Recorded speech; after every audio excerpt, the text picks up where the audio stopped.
అటుకులు ఉప్మా ఎలా తయారు చేసుకోవాలో ఈ వీడియోలో చూద్దాం. ఫస్ట్ అటుకుల్ని నీట్‌గా వాటర్‌తోని వాష్ చేసుకొని పక్కన పెట్టుకోవాలి.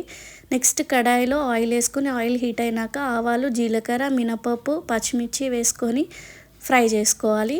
అవి ఫ్రై అయ్యాక కొన్ని పల్లీలు వేసుకోవాలి. మీకు నచ్చితే కాజు కూడా వేసుకొని ఫ్రై చేసుకోండి. ఇవన్నీ ఫ్రై అయ్యాక చిన్న ఉల్లిపాయని కట్ చేసుకొని వేసేసుకోండి.